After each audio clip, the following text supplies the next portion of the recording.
ইরাকের কুফার মসজিদে আমি প্রবেশ করলাম। তো কুফার মসজিদে প্রবেশ করে দেখছি ফাওয়াজাদা উনাসান ইয়াজকুরুনাল্লাহ, তারা যেন দেখছি যে নতুন পদ্ধতিতে, কে বলছেন এটা?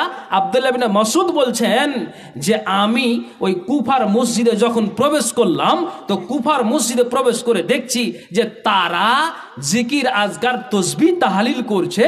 তো এত তারা মেহনত করে তারা হাত আর পাকে হিলিয়ে, মুখ আর পাকে হিলিয়ে, ঠোঁট দুটিকে হিলিয়ে তারা এত জোর লাগিয়ে তারা তসবিহ আর তাহলিল পাঠ করছে।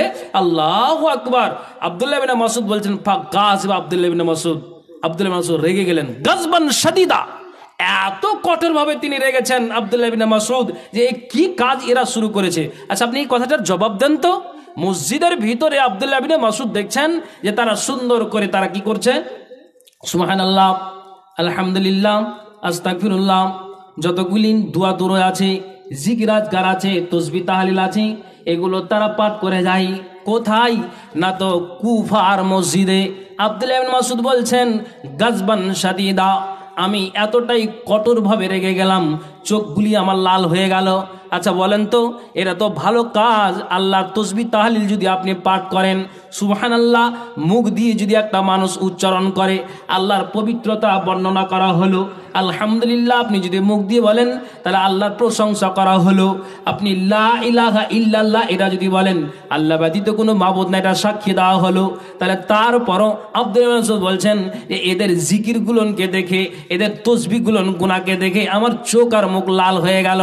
তখন পরে কোন হাদিসে বলছেন, হযরতে আব্দুল্লাহ ইবনে মাসউদ বলছেন তোমরা কি আমাকে চিনতে পেরেছো?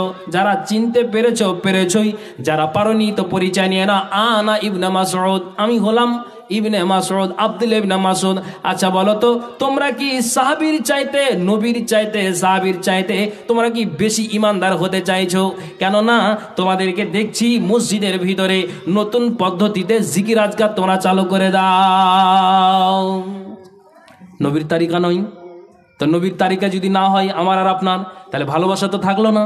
তাহলে আপনি এই কাজ আপনি কেন করছেন? তারা কি, ভালো করে শুনবেন, আপনাকে হাদিস দিয়ে আমি বুঝাচ্ছি, আপনাকে বাজে কথা বলিনি এখনো পর্যন্ত, আর ইনশাল্লাহ বলবো না।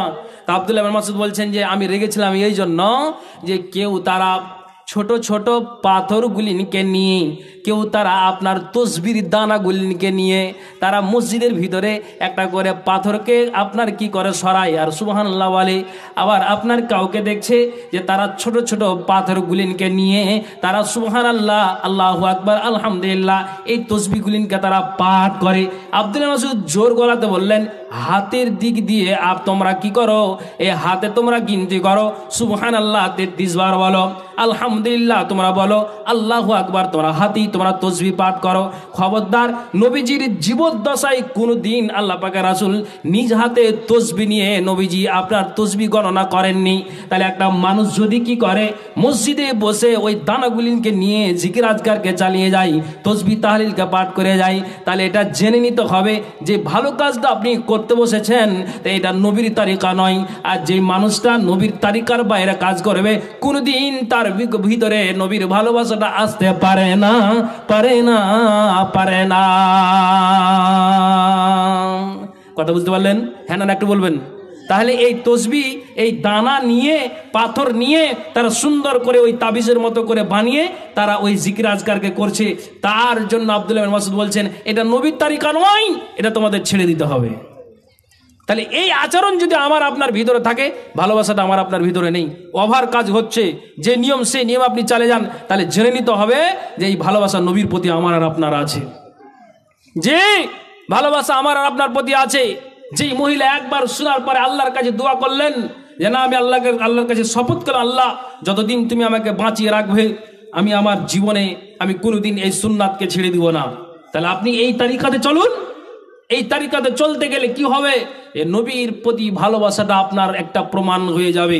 যেমন আওস বিন খাওয়ালি তিনি বললেন যে আল্লাহ পাকের রাসূল যে আমি যে একটা দাবি রাখলাম যে নবীজির গোসলের কাজে অংশ নিব, তেমনি আবু তালহা উনি বলছেন যে আমিও মনে আফসোস করলাম। কি বললাম?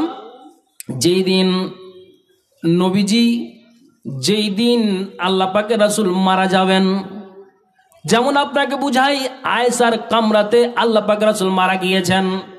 নবীজি নিজে আয়েশা নিজে বলছেন যে নবীজির ওই মাথাটা আমার বক্ষস্থলে রাখা ছিল, ওই মতো অবস্থায় নবীজির মৃত্যু হলো।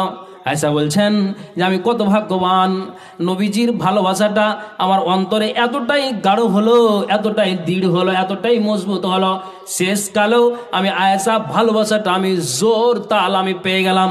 অন্যান্য বিবিরাও আছেন কিন্তু আমার মতো ভালোবাসাটা শেষকালে পেল না।